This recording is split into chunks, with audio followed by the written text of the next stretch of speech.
So, how about school? All right, school. To begin with, I was never a good student. I had something like Mila had. I would not turn my award. Oh, so that's where it all comes from, children. Yes, probably. They have the same problem. So I wouldn't turn, even if I did the work, I just, Sounds very familiar. yes, to be more specific. I think it came that I expected to get a good grade. When I felt that I couldn't get that good grade, I rather don't even turn in my work, which by turning in I could get at least a C grade. But since I didn't turn in, I was getting failing grades. So I just barely passed from grade, what do you call, class. Grade to grade. Huh? Grade, yeah. From school grade from one. Russian school was 10 years old, 10 years. When German came, I was in the 7th or 8th grade. So I needed like 2 more years to complete the school, so which I didn't do. So when I Was there no school under the Germans? Huh? Was there no school under the No, Germans? there was no school, but well, I sort of faked some going to school there.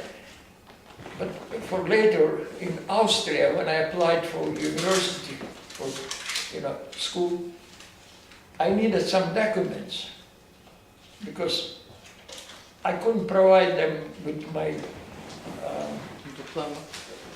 what do you call it? Diploma. Diploma. And at that time, the Austrian authorities, school authority, didn't even expect you to do that because they knew it was a war time and people didn't have, even the most honest. So they were sort of liberal in the sense that if you provided some sort of a document, they would accept that as a proof of you completing school. So, like, if it was here in America, I couldn't really go to school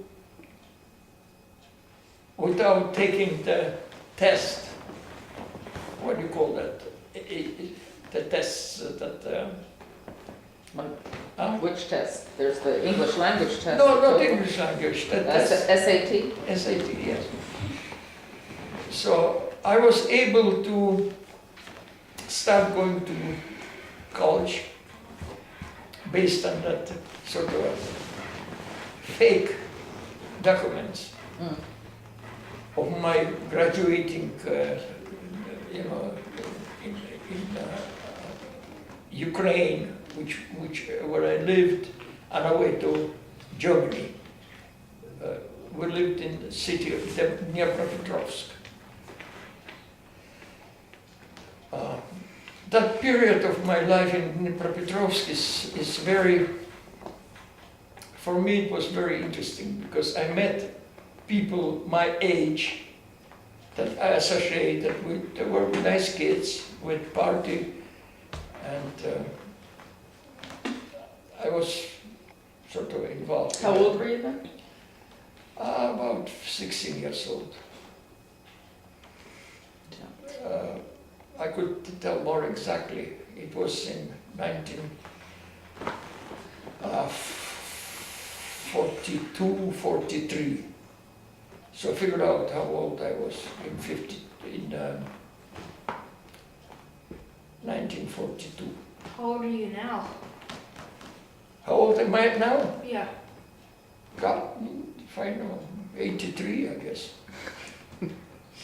So when you were in school in Russia, how did school was different than it is now, right? You didn't just go to, Schools in Russia were better there than they are here.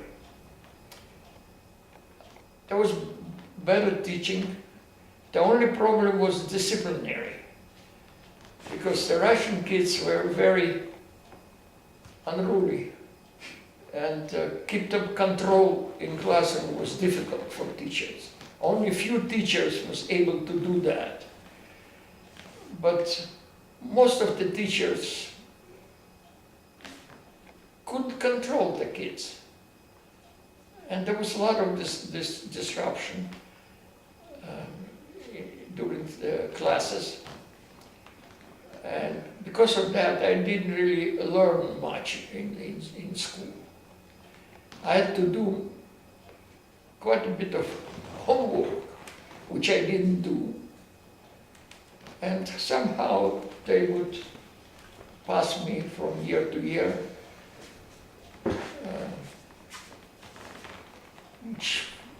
which they could easily have flunked me. so what did you study? Russian language? Did they have some sort of politics class or something? Yes, other than physics, Russian language and literature, mathematics, there were classes which you could say were political. A class named Constitution. Just about the time they passed the Constitution in Russia. So we had to learn that. We had to know what it's all about, and the whole year was dedicated to that Constitution class. Fortunately for me, the Constitution teacher was a very good-hearted man who would pass me, even though I didn't learn all the details about government, all that. But he was good to me for a reason that he assigned us to draw a chart of government, subordination, and how many states there were in Russia. Like there were 16 states: Uzbekistan, Kyrgyzstan, Ukraine, White Russia. So it was all. Siberia? Siberia is not a state. It's a What do you say? region. Siberia. Siberia, yeah, in Siberia. Well, I drew a chart very nicely. My father helped me because my father was very good at drawing things. And I drew a nice chart of all that, subordinations, who that, and brought it to school and showed my teacher. He was very impressed. He liked that very much. And because of that, he was kind of lenient, he was passing me. See, kids, you make a good impression early. You can slide on that. That's right. So even he saved me for the final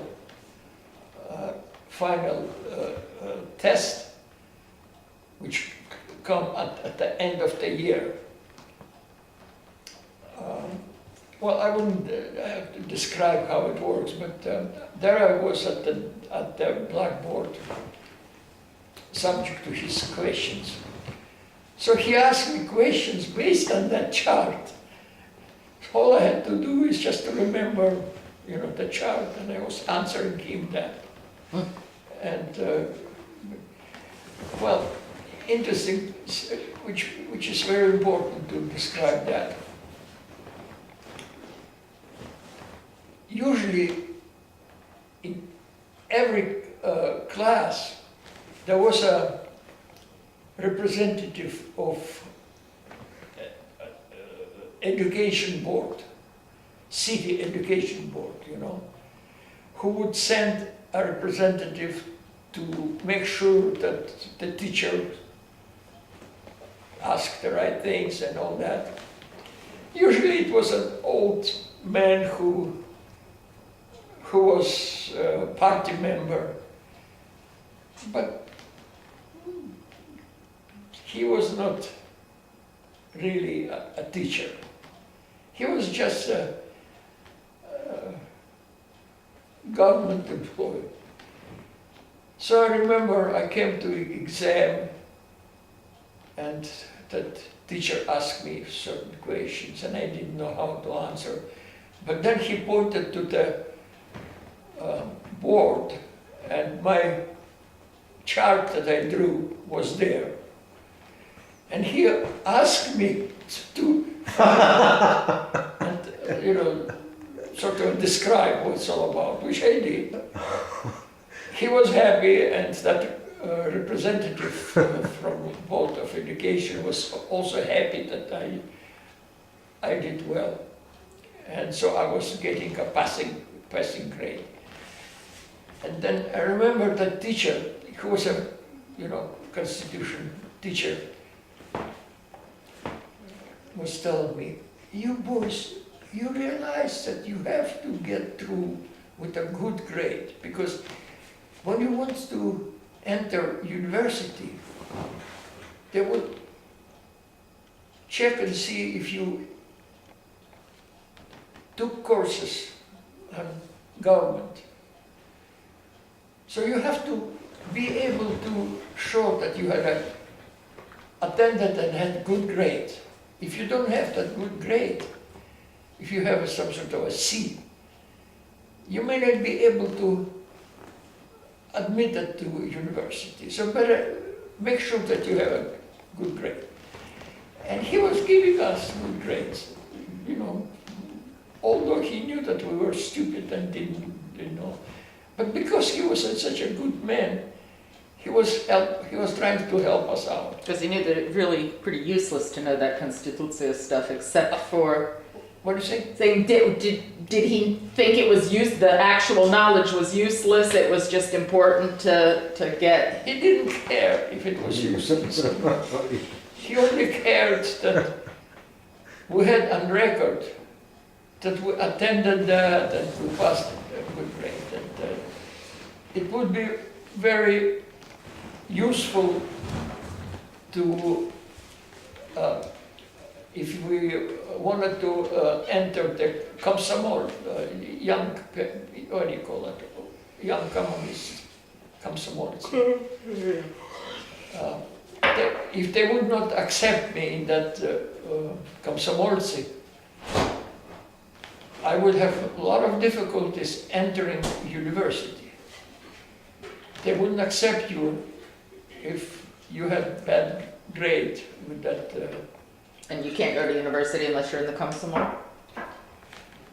I don't know exactly how it worked, but good university, yes, like a Moscow university, it was very difficult to enter because of your grade, because of your recommendations from teachers. It was very important that you get a good recommendation, and for being in Komsomol, then it's a good recommendation, so you could be accepted. But if you have bad record, you may not be accepted. So how was school in Russia different, like say in elementary school, from in America? I don't really know how it works, elementary school in America. But basically, yes. One difference is that the whole system was, you enter the school from the first grade, and you stay with that group 10 years until you graduate, unless You move or something? they throw you out or something like that. So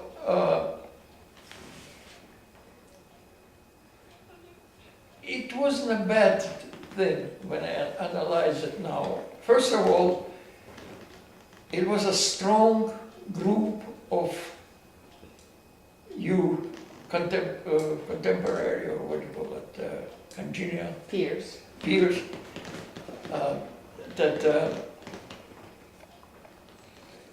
you develop good friends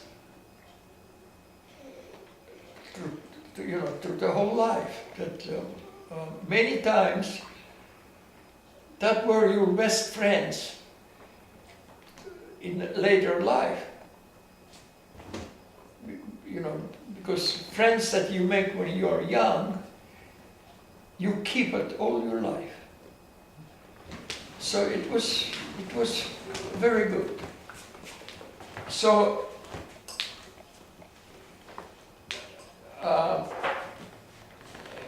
Did they teach foreign languages in elementary school, or? no, first 4 years of elementary school were, basic reading, writing, arithmetic, basic things. But with the 5th year, at the age of 11, I guess, they started giving you specialized courses, like an algebra, physics, chemistry. So the whole class would take that, which was, prescribed. So here, you could be in one class, take physics, and other, cronies of you were taking chemistry, which is possible here in America. In Russia, it wasn't possible. If you take physics, the whole class takes physics with you. And usually, teacher comes to your room rather than going somewhere else. And you learn physics or chemistry. The only difference was with the foreign language. You were asked which language you like to learn. Choice was German, French, or English, at least in my school. So if I indicate English, the whole class would have to learn English. And then, So it's like a vote, the class voted on it, or? no, it was your choice. It was your choice which language, language you take. But the whole class didn't take each language? No, the rest of the class was taking different language. So this was one exception when you, what I did usually, for the year where the language started, based on that language which you indicated, they formed the class group. So this was English group, this was French group, this was German group. So it wasn't really the group which I attended before. Oh, so you switched into a new class? Huh? You switched into a new class That's right. based on But language? it started with the 6th or 7th grade. I choose German. So I was talking German. Usually some old Jewish fellow who claimed that he was German teacher was teaching German, which he didn't really know himself, just, superficially. Yeah. Sounds familiar, Ceci? Yes.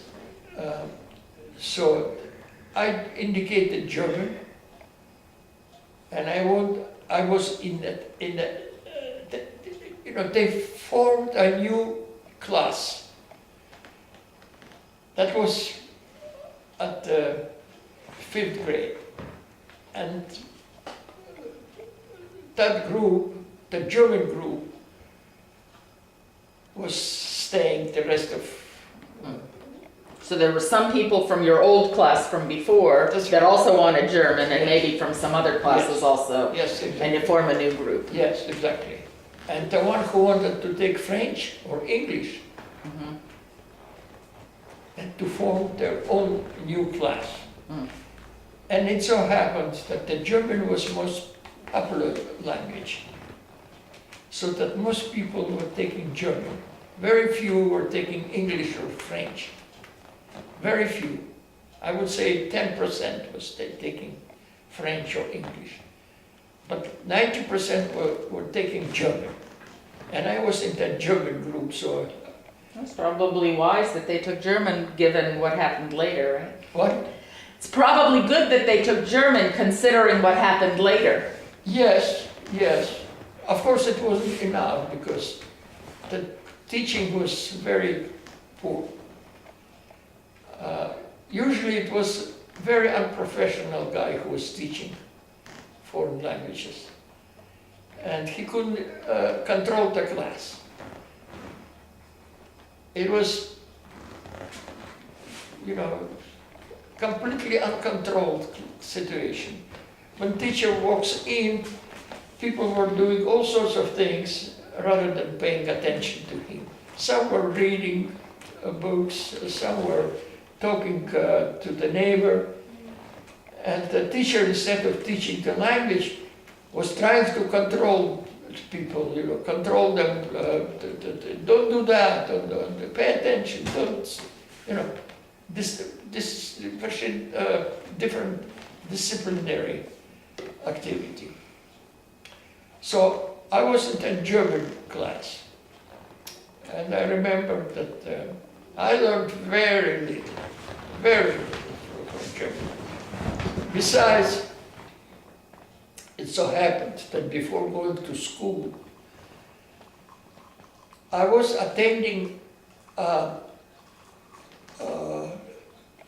what do you call it? Like a kindergarten group. Some youngsters my age, a group of 10, 15 or whatever, were under control of a person, usually a woman, for summer activity.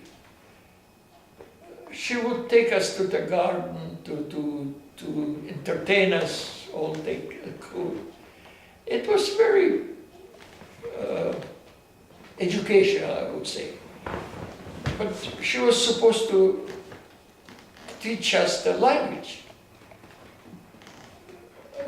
But the teaching wasn't really much. It was very superficial. So for some reason, I developed idea that I knew German by being in that group, Oh, German, I knew it all, no sweat. And when I started taking courses in school, And you realized you didn't know German. I realized that I didn't know German. And that continued until I came to America. I thought that I knew German. I didn't know German. But that activity, that summer, it was like a, what do you call it?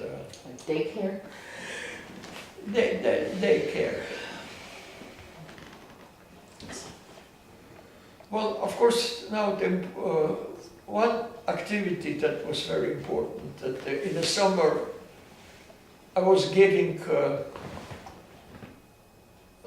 orders to go south, for the month recreation, Yes, which my father provided, you said. Mhm. you know.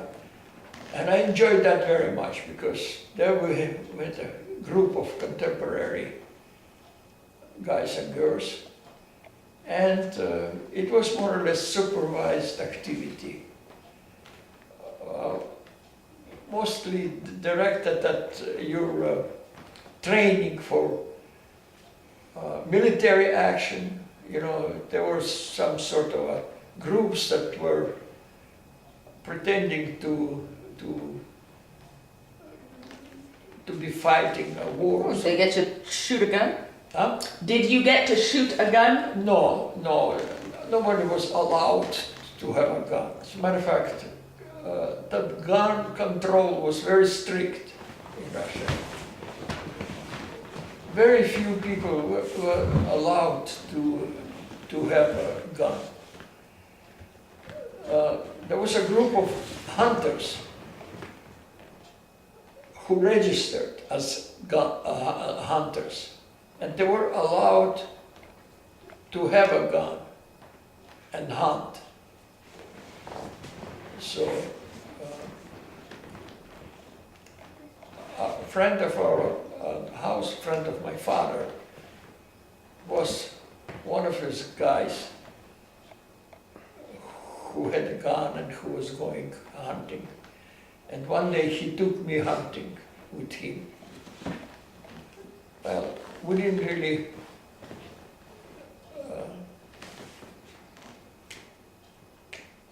Didn't catch anything. have anything, but it was still very interesting, and I remember very well that day I spent in a sort of a semi-wilderness between Rostov and a small town outside of Rostov. It was sort of an empty area, because in the spring, Don River overflowed the banks and sort of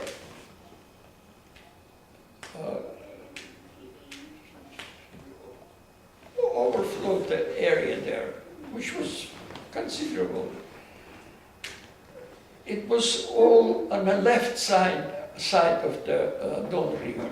Right side of the river was a little higher, and that where Rostov really stood. But the left side was for small farmers, small, you know, some village there. Did you get out of the city a lot? Huh? Did you get to go out of the city a lot when you were young, other than this hunting trip? No, not really. Not really. Other than the trips To the south, right? to the south, you know, for a month, Yes. I didn't really go out much. No деревня? No. My